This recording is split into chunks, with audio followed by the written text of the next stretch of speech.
The morning air over Rabaul hung thick with humidity as Lieutenant Commander Takeo Shibata pulled his Mitsubishi Zero into a climbing turn. The Wright Cyclone engine, ironically an American design built under license, humming steadily beneath the cowling. It was February 19th, 1942, and below him a formation of 4 American bombers droned westward at 12,000 feet, their polished aluminum skin catching the tropical sun like mirror fragments against the cobalt sky. From his cockpit, Shibata could make out every rivet line on the lead aircraft's fuselage. The B-17 Flying Fortress. He had studied grainy photographs of this bomber at briefings, had listened to intelligence officers describe its specifications with the dry precision of men reading technical manuals. But photographs could not capture what he was seeing now, what was causing his hands to tighten involuntarily on the control stick. The bomber bristled. That was the only word for it. Where his mind had expected perhaps 3 or 4 defensive gun positions standard for any bomber he had encountered over China or the Philippines, he was counting turrets. A powered rotating turret sat behind the cockpit like a glass bubble. Another protruded from beneath the fuselage, a ball turret that could traverse a full 360 degrees. And there, at the tail, where most bombers had nothing but blind spots and prayer, sat yet another turret with twin barrels tracking his approach. Shibata keyed his radio, his voice carrying the controlled tension of a man realizing the mission briefing had been woefully inadequate. The bomber he was preparing to attack carried more defensive firepower than some fighter squadrons. If you're enjoying this deep dive into the story, hit the subscribe button and let us know in the comments from where in the world you are watching from today.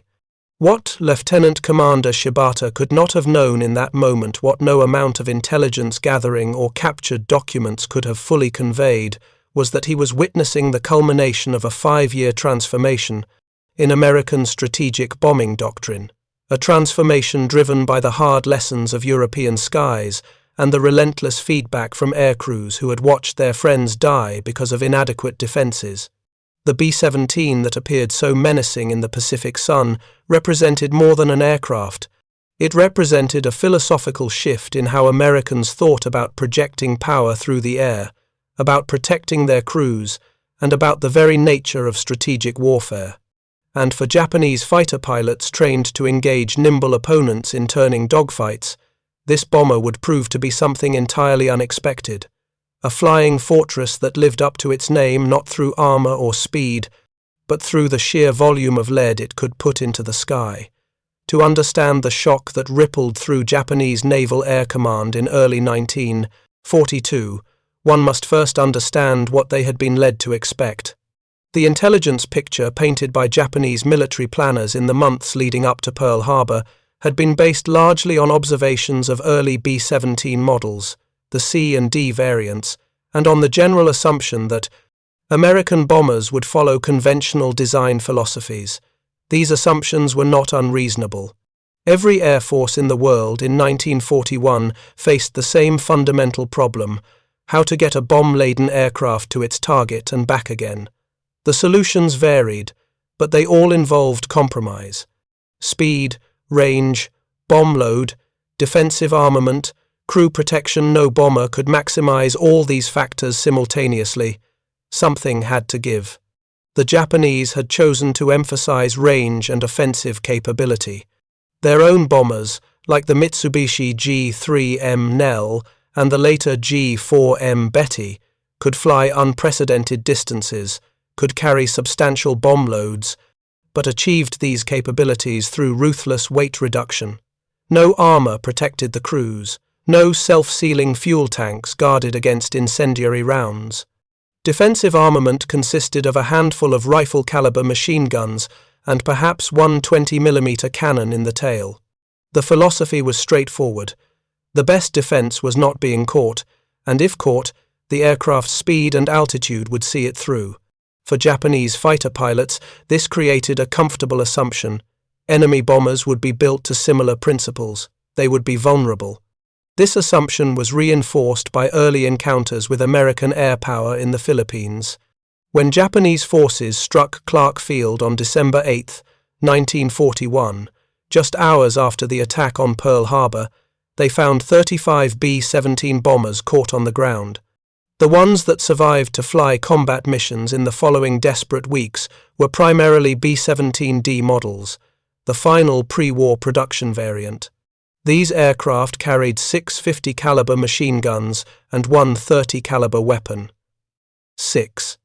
The armament was spread across several positions. One gun in the nose for the bombardier, operated manually through a socket mount in the plexiglass. 2 guns in a dorsal position just aft of the cockpit, hand-operated by the radio operator. 2 more in flexible mounts on either side of the rear fuselage, manned by the waist gunners. And finally, 1 gun in a crude ventral mount beneath the fuselage, aimed through a periscope-style sight, because crawling into the actual gun position while wearing flight gear and an oxygen mask was nearly impossible. These early fortresses were formidable by the standards of 1939 when they had been designed, but by 1941 they were already obsolete. Japanese fighter pilots quickly identified the critical weakness. The bomber had virtually no defense against attacks from directly behind. A Zero could position itself in the 6 o'clock position, just below the tail, and pour cannon fire into the engines and fuselage with relative impunity. The dorsal guns could not depress low enough. The waist guns, handheld and fighting against slipstream, could not achieve sufficient accuracy. And the ventral gun, when it functioned at all, offered such a limited field of view that hitting a maneuvering fighter was largely a matter of luck. Lieutenant Saburo Sakai, who would become one of Japan's leading aces with 64 confirmed kills, later described his first encounter with a B-17 over the Philippines. The date was December 10, 1941. Sakai and his wingmen from the Tainan Air Group had been tasked with intercepting a lone fortress, attempting to bomb Japanese shipping near Vigan. Approaching from the rear quarter, Sakai had opened fire with his 2 7.7mm machine guns and 2 20mm cannons at a range of 300 meters. The Zero shuddered as the guns hammered, brass casings streaming back past the cockpit. Sakai watched his tracer rounds walk into the bomber's fuselage, saw pieces of aluminum skin peel away, saw smoke begin to trail from one engine, but the fortress kept flying, and kept fighting. One of the waist gunners had managed to bring his weapon to bear, and Sakai found himself in the unaccustomed position of being fired upon while attacking what should have been a helpless target. The bomber eventually went down, crash-landing near the coast with its crew escaping, but the encounter left Sakai unsettled. He had expected something more fragile. The reports from his squadron mates who engaged other B-17s that day echoed this sentiment. The American bombers were tough. They could absorb punishment that would have torn apart a Japanese bomber. They could hit back, but they were not insurmountable. The defensive guns were too few, their fields of fire too limited. A determined fighter pilot, approaching from the right angle, could exploit the blind spots and bring the giant aircraft down. This intelligence filtered back to the Japanese Naval Air Command, where it was compiled, analyzed, and incorporated into tactical doctrine.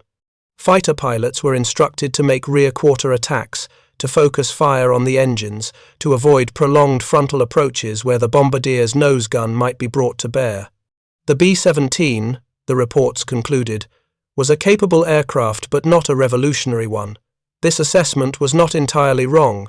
It was simply out of date, because even as Japanese intelligence officers were writing their reports based on encounters with B-17C and D models, Boeing's factories in Seattle and the modification centers scattered across the United States were working furiously to transform the Flying Fortress into something far more lethal. The transformation had begun even before Pearl Harbor. In August of 1940, the Army Air Corps had placed an order for 512 examples of a new variant, the B-17E. The specification called for changes so extensive that Boeing engineers essentially redesigned the aircraft from the wings aft. The fuselage was lengthened by 10 feet. A massive new tail assembly, a distinctive shark fin shape that would become iconic, replaced the earlier rounded design, improving stability during high-altitude bombing runs. An armor plate was added to protect the crew, particularly the pilots. Self-sealing fuel tanks, a technology the Japanese had dismissed as too heavy, were installed throughout the aircraft. But the most significant change was in defensive armament. The B-17E would carry 10 50 caliber Browning M2 machine guns. 10. The increase from 6 to 10 might seem modest on paper, but the implementation transformed the bomber's defensive capability. 2 guns were mounted in a Sperry-built powered turret just behind the cockpit, allowing the top turret gunner to rotate a full 360 degrees and elevate the guns to engage fighters approaching from above or ahead. 2 more guns occupied a remotely operated ventral turret beneath the fuselage, though this early ball turret design would soon be replaced by the superior Sperry manned ball turret that allowed a gunner to actually occupy the position and track targets with precision. 2 guns were positioned in flexible mounts at the waist, 1 on each side, giving overlapping fields of fire to port and starboard. And most critically, 2 guns were mounted in a new tail turret, a manually operated position that finally gave the bomber the ability to defend its most vulnerable approach angle. The bombardier in the nose retained his single 50 caliber gun, and an additional gun was mounted in a radio operator's position.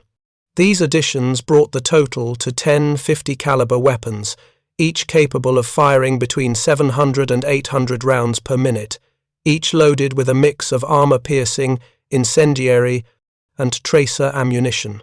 The effective range of these weapons in air-to-air combat was approximately 600 yards less than their ground range specifications, due to the deflection shooting required and the difficulty of aiming from a vibrating, maneuvering platform, but still more than sufficient to make any fighter pilot think twice about closing to attack range. The sheer volume of fire that a fully manned B-17E could generate was unprecedented. If a fighter pilot positioned himself in the optimal attack corridor, say, at the 5 o'clock position, 300 yards astern, he would find himself in the overlapping fields of fire from the tail turret, both waist guns, and potentially the ball turret. That meant between 6 and 8 50 caliber machine guns could be brought to bear on his position simultaneously. The psychological effect of this firepower cannot be overstated. Fighter pilots, by training and temperament, are aggressive. They close with the enemy. They press attacks even when damaged. But closing on a B-17E meant flying into a cone of lead so dense that survival became a matter of mathematics and luck. Each 50 caliber round weighed approximately 1.7 ounces and traveled at nearly 3,000 feet per second. A single hit to an unarmored section of a fighter could prove catastrophic. A burst of 10 or 20 rounds would shred control surfaces, puncture fuel tanks, or kill the pilot outright. The calculus of risk and reward shifted dramatically. Where attacking a B-17D required courage and skill, attacking a B-17E required something closer to calculated recklessness.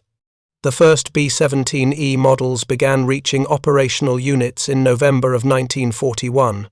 By the time of Pearl Harbor, only a handful had been deployed to the Pacific, most of them caught in transit during the Japanese attack. The majority of B-17s in the Philippines and Java during the opening months of the war remained the older C and D variants. But as American forces fell back to Australia and began reorganizing for a counteroffensive, newer aircraft began arriving. By February of 1942, B-17E bombers, equipped with their full complement of defensive armament, were flying combat missions from bases in Australia, striking at Japanese positions in New Guinea and the Solomon Islands. And Japanese fighter pilots, expecting to encounter the same vulnerable bombers they had shot down over the Philippines, were about to receive an education in American industrial capacity and tactical adaptation. The education began not with a single dramatic engagement, but with a series of encounters that accumulated into a disturbing pattern. Flight logs from Japanese fighter units operating out of Rabaul in February and March of 1942 show a marked increase in combat damage reports and a corresponding decrease in successful bomber kills. Where a single Zero might have previously been sufficient to down a damaged B-17, now entire flights of 3 or 4 fighters were required. And even then, success was not guaranteed. If you find this story engaging, please take a moment to subscribe and enable notifications. It helps us continue producing in-depth content like this.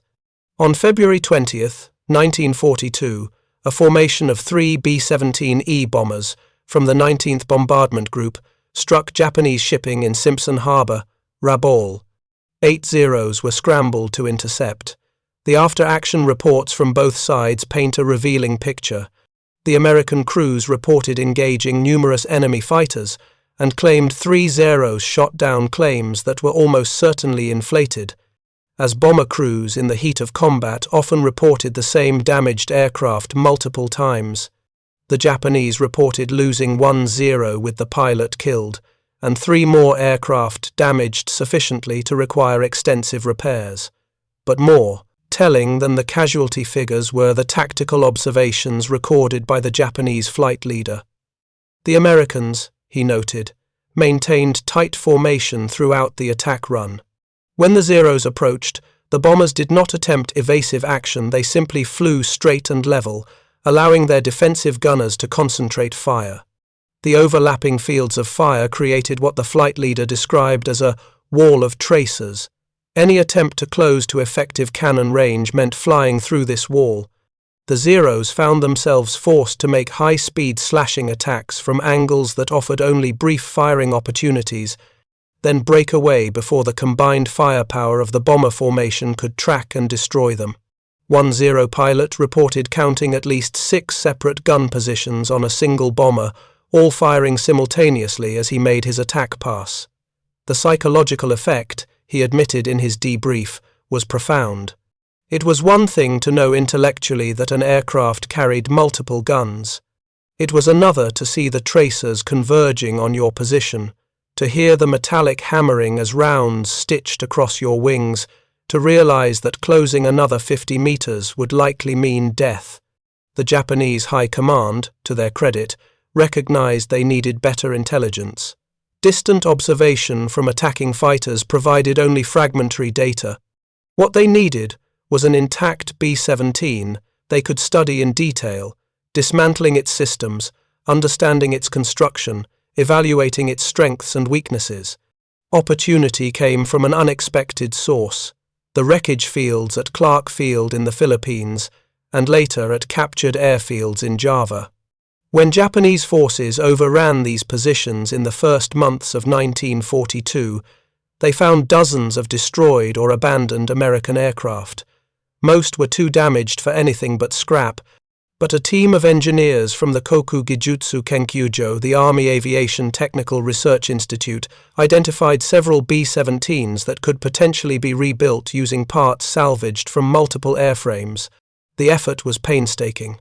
At Clark Field, Japanese mechanics worked through the wreckage of 17 B-17D models, identifying undamaged components: a wing section here, an engine there, a tail assembly from a third aircraft. By mid-1942, they had pieced together one flyable B-17D, complete with its limited defensive armament. The aircraft was painted with Japanese markings and flown to the home islands for evaluation. But the real prize came from Java. When American and Dutch forces evacuated the Netherlands East Indies in March of 1942, they left behind the remains of 15 B-17E bombers, the newer model, with its enhanced armament. At Mudjoen Field, Japanese engineers found B-17E serial number 41-2471 in relatively good condition, aside from missing engines and nose section. Another E model, nicknamed Pootsie by its American crew, was discovered at a nearby field in repairable shape.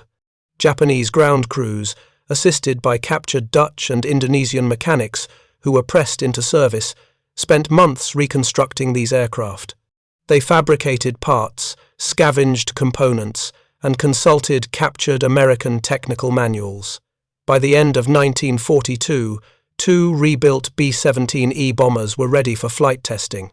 The The journey back to Japan was itself a logistical challenge requiring elaborate flight plans routed through Singapore, with fighter escort and advance warning to anti-aircraft units to prevent the aircraft from being shot down by their own side. The bombers finally arrived at Tachikawa Air Base near Tokyo in May or June of 1943, where they were immediately turned over to a technical evaluation team. What Major Kazuyuki Saito and his staff discovered during their months-long evaluation confirmed the worst fears of Japanese tactical planners. The B-17E was not simply an American bomber with a few extra guns bolted on. It was a fundamentally different approach to strategic aviation, one that reflected American industrial capacity, tactical philosophy, and a willingness to trade payload for survivability. The evaluation team systematically tested every aspect of the aircraft. They measured the fields of fire from each gun position, calculating the dead zones where a fighter might approach with minimal exposure. These zones existed. No defensive system is perfect, but they were surprisingly small. An attack from directly below and slightly forward offered the best chance, as the early remote-controlled ventral turret had limited traverse. An attack from 12 o'clock level, directly at the nose, was also relatively safe, as only the bombardier's single gun could be brought to bear. But these attack angles required precision flying and exposed the fighter to return fire from the bomber's escorts or from other bombers in the formation. The Japanese engineers paid particular attention to the powered turrets, technology that was still relatively new to Japanese aviation.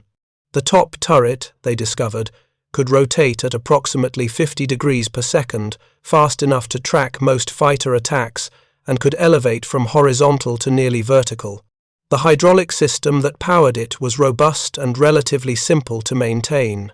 The tail turret, while manually operated, provided the gunner with two 50-caliber guns and 565 rounds per gun, more than sufficient ammunition for multiple engagement cycles. The waist positions, with their flexible mounts, each carried 1,200 rounds, the largest ammunition allocation of any gun position on the aircraft. This abundance of ammunition reflected American tactical doctrine. Suppressive fire was as important as accurate fire. Keep the guns firing, keep the tracers in the air, force the enemy fighters to break off their attacks prematurely. But perhaps most revealing was what the evaluation team learned about the B-17's construction philosophy. The aircraft was heavy, maximum takeoff, weight exceeded 25 tons for the E model, and later variants would be even heavier. This weight came from armor plate protecting the crew positions, from self-sealing fuel tanks that cost weight but dramatically increased survivability, from the robust airframe designed to absorb battle damage and continue flying. Mitsubishi engineer Hisanojo Ozawa, who participated in the evaluation, later dismissed the B-17E as merely modifications made to an old design, but his colleagues understood the implications.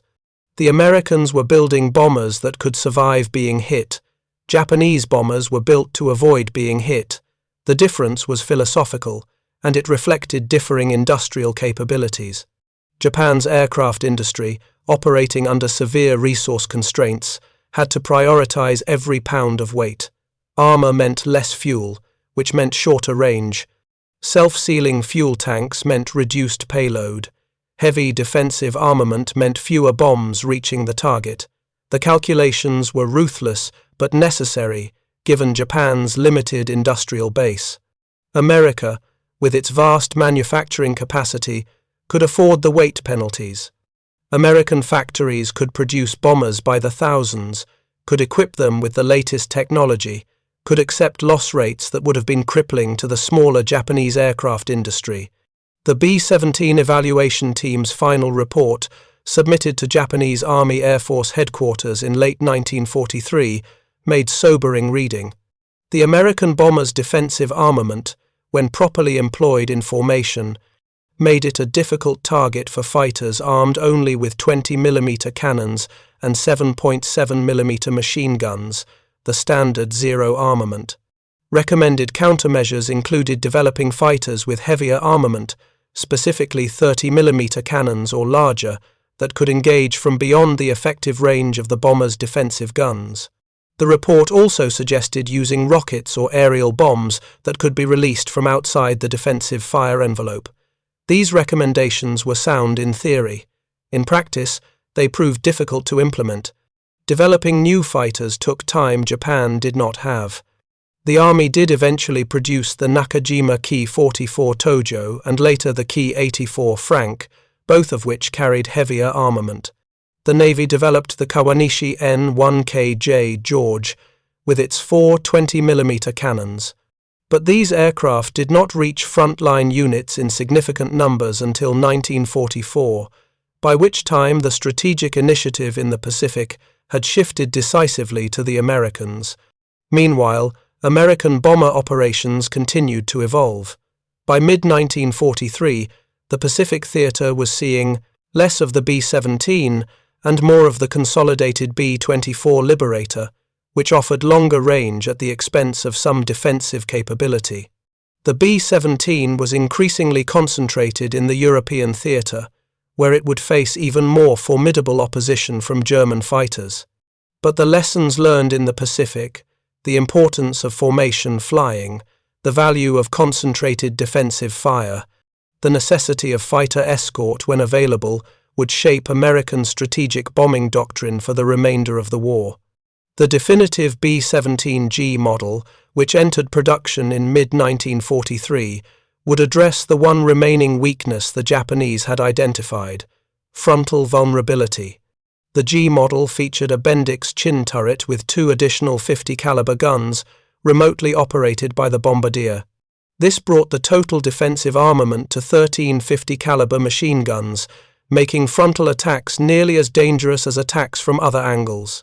For Japanese pilots who encountered these later B-17s, the experience was disappointing. Flight Petty Officer Kinsuke Muto, flying a Zero from the carrier Zuikaku during operations in the Central Pacific in mid-1944, later recalled his squadron's attempt to intercept a formation of B-17Gs escorted by P-38 Lightnings. The engagement lasted perhaps 10 minutes. 2 Zeros were shot down by the bomber's defensive fire before the American fighters even engaged. Muto himself made 3 attack passes, expending all his cannon ammunition and most of his machine gun rounds, and observed hits on at least 2 bombers. Both continued flying in formation. His squadron broke off the engagement when the P-38s dove into the fight, losing 1 additional Zero in the withdrawal. Not a single B-17 went down.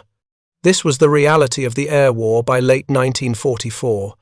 American numerical superiority, combined with better aircraft and better defensive systems, had created a situation where even experienced Japanese pilots found themselves overmatched. The captured B-17s in Japanese hands continued to serve a purpose beyond technical evaluation. They appeared in training films, helping Japanese fighter pilots understand the bomber's vulnerabilities and practice attack angles using actual aircraft rather than static mock-ups. One such film showed Nakajima Ki-43 Oscar fighters making slashing attacks against a B-17D painted with American markings. The tactical advice offered was sound: approach from below and behind, concentrate fire on the engines, break away before the defensive guns can track you, never attempt a prolonged tail chase. But the film could not convey the visceral reality of flying through concentrated 50 caliber fire, could not replicate the split-second decision-making required when tracer rounds are converging on your cockpit, could not prepare pilots for the psychological stress of attacking an aircraft that seemed determined to absorb every round you fired and keep flying. By 1945, the strategic situation had deteriorated to the point where Japanese pilots were increasingly being assigned to special attack units of kamikaze operations, where the goal was not to engage and survive but to die while damaging the enemy. The captured B-17s, stored at Fusa airfield near Tokyo, were eventually destroyed by American bombing raids or scrapped after the war. But their legacy persisted in the tactical lessons they had taught, lessons that came too late to alter the outcome of the conflict. The fundamental truth was inescapable.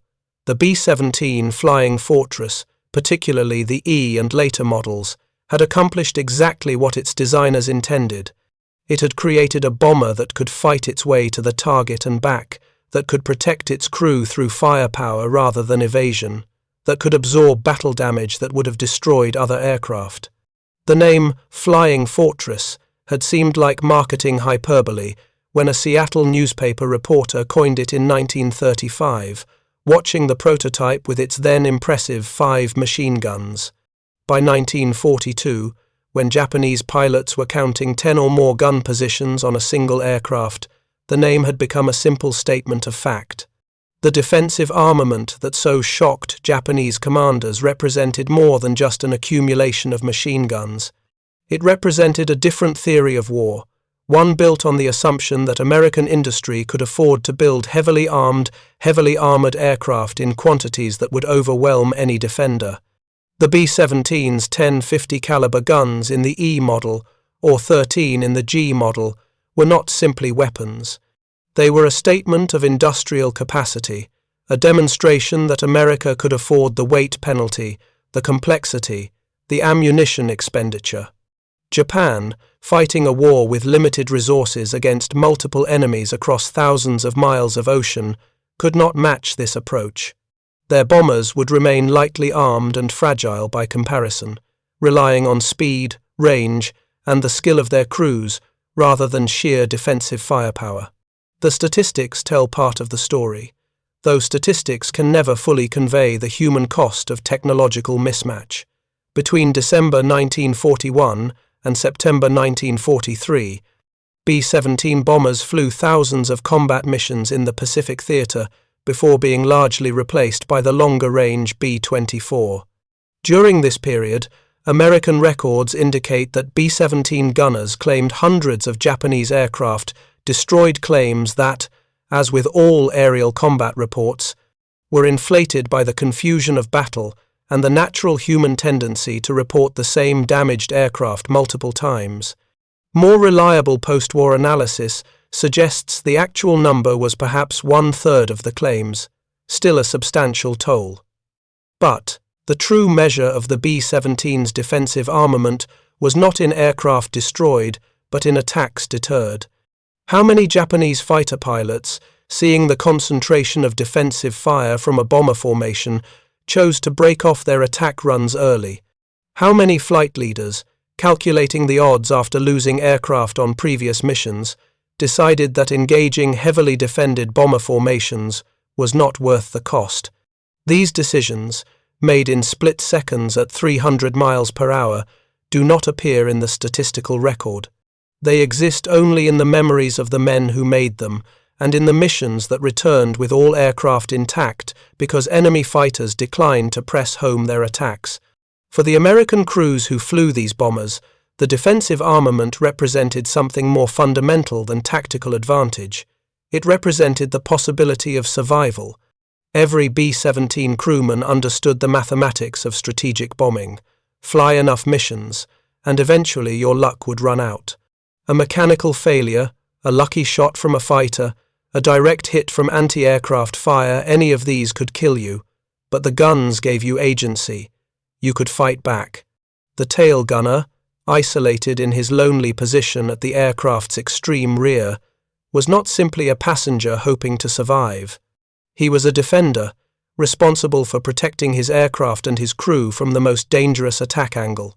The waist gunners, standing at their flexible mounts with the frigid wind of high-altitude flight howling through the open gun ports, could look enemy fighters in the eye and return fire. Staff Sergeant Benjamin Warner, a ball turret gunner with the 19th Bombardment Group, flew 32 combat missions in B-17E and F models before his aircraft was shot down over Rabaul in August of 1943. Warner survived, spending the remainder of the war as a prisoner, and in his post-war memoir, he described the psychological importance of the defensive armament with stark clarity. "We knew we were going into hell," he wrote. "We knew that every mission might be our last, but we also knew that we weren't helpless. We had guns, we had the training, and if they wanted to kill us, They were going to have to come through our fire to do it. Some days, that was the only thing that kept you sane. The flip side of this equation was the experience of Japanese fighter pilots, who found themselves increasingly on the wrong end of an escalating arms race. In the first months of the war, when Japanese naval aviation had dominated the skies over China and the Pacific, pilots like Saburo Sakai could approach enemy aircraft with confidence, secure in their superior training, superior tactics, and superior equipment. By mid-1942, that confidence had been replaced by grim determination. The Americans were bringing new aircraft into service, not just improved bombers but better fighters, the F-4F Wildcats giving way to F-6F Hellcats and F-4U Corsairs. The Japanese industry struggled to keep pace. The Zero, which had seemed invincible in December of 1941, was by 1943 being outclassed by newer American designs. The loss of experienced pilots compounded the problem. At the Battle of the Coral Sea in May of 1942, the Japanese Navy lost more than 10% of its trained carrier pilots. At Midway a month later, the loss rate was even higher. These men, veterans with hundreds of hours of combat experience, could not be easily replaced. The Japanese training pipeline, never as robust as America's, began producing pilots with fewer hours, less experience, and correspondingly lower survival rates.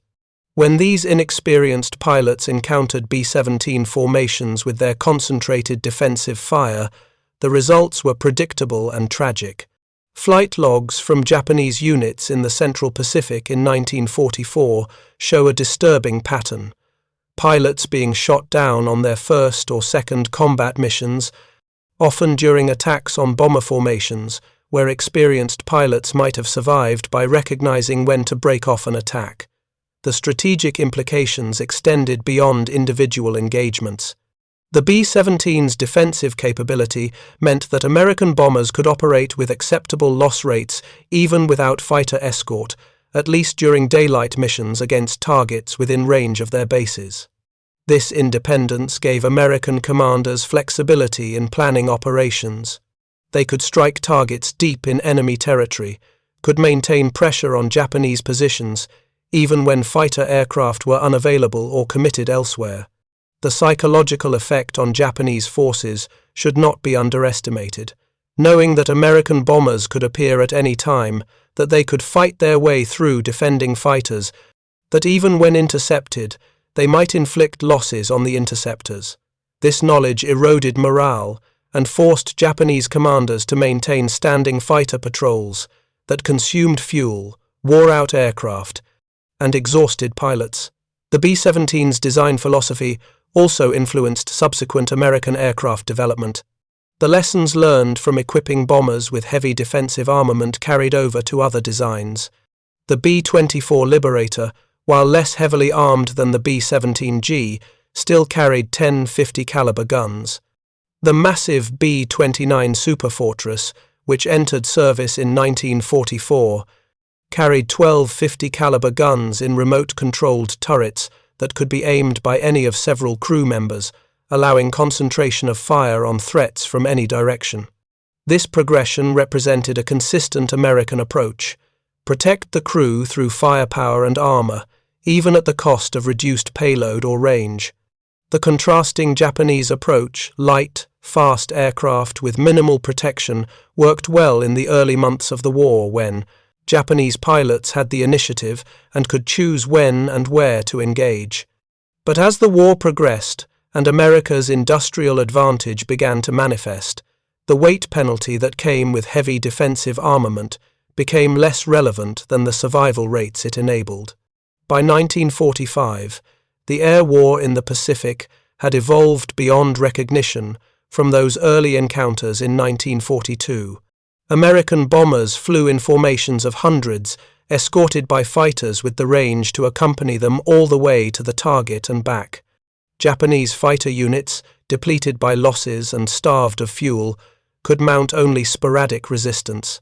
The B-29 raids on the Japanese home islands faced anti-aircraft fire and occasional fighter interception, but the loss rates were manageable, sustainable.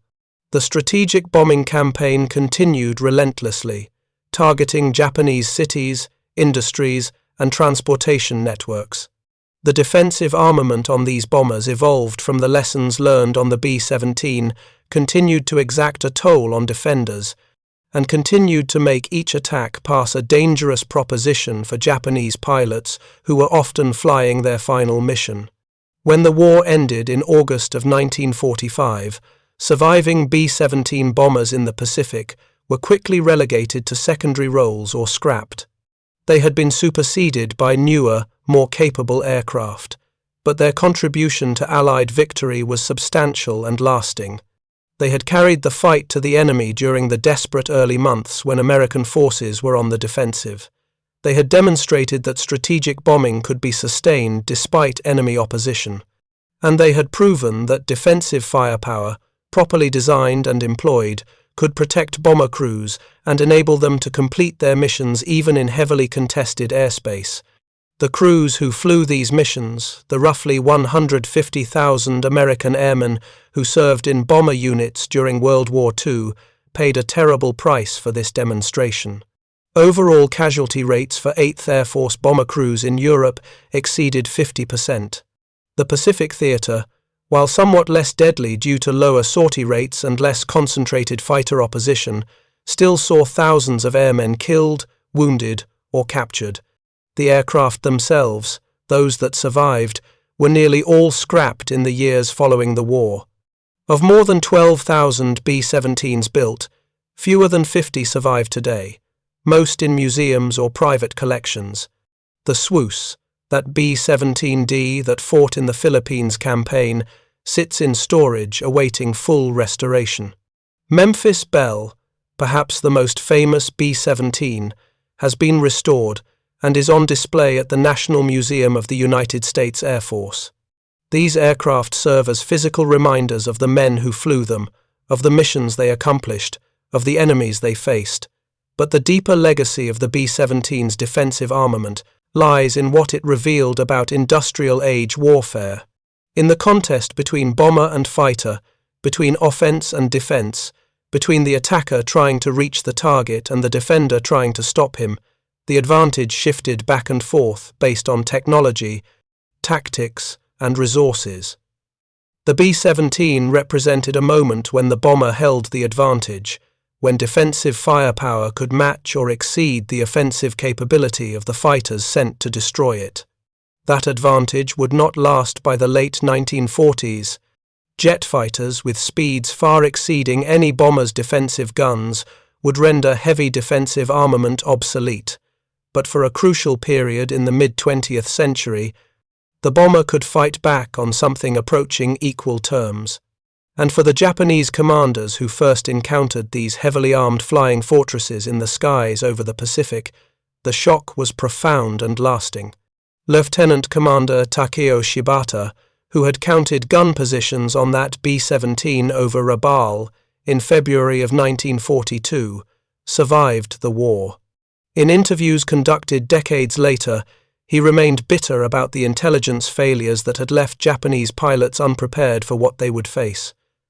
"We were told the American bombers would be like other bombers," he said in a 1988 interview with a Japanese military historian. "Fast but fragile, easy targets if you could catch them. No one told us they would be flying fortresses in truth as well as name. No one told us that attacking them would cost us so many pilots." His voice, recorded on tape, carries the weight of old grief, the memory of young men who did not return, who fell before they learned the lessons that might have saved them. The numbers he had counted that day, in 1942, 10 gun positions, 20 barrels, thousands of rounds of ammunition represented more than just a tactical surprise. They represented the material reality of war between industrial powers, the cold calculation of resource allocation, the human cost of technological disparity. The B-17 Flying Fortress and its heavily armed successors did not win the Pacific War alone. Victory came from the combined efforts of millions of service members, from naval battles and island invasions, from the slow grinding advance across thousands of miles of ocean. But the bomber and its defensive armament played their part, protecting the crews who flew them, punishing the defenders who tried to stop them, demonstrating day after day that American industry could produce not just weapons, but survivors. And for the Japanese pilots who faced those guns, who flew through that defensive fire, who watched their comrades fall before American firepower, the experience left scars that time never fully healed. The sun is lower now, casting long shadows across the decades that separate us from those desperate battles. The men who flew and fought American and Japanese, bomber crew, fighter pilot are nearly all gone. The aircraft themselves are museum pieces, carefully preserved relics of a different age. But the lessons remain. Technology matters, industrial capacity matters, and sometimes the best way to ensure bombers survive to reach their targets is not to make them faster or higher flying, but simply to give them the means to fight back, to make every attack costly, to turn each bomber into a fortress that earns its name through firepower rather than metaphor.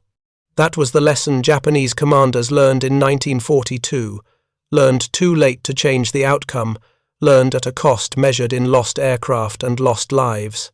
It was a lesson written in tracer fire and 50 caliber rounds, in formation flying and concentrated defensive fire, in the accumulated weight of American industrial might brought to bear on the problem of protecting bomber crews.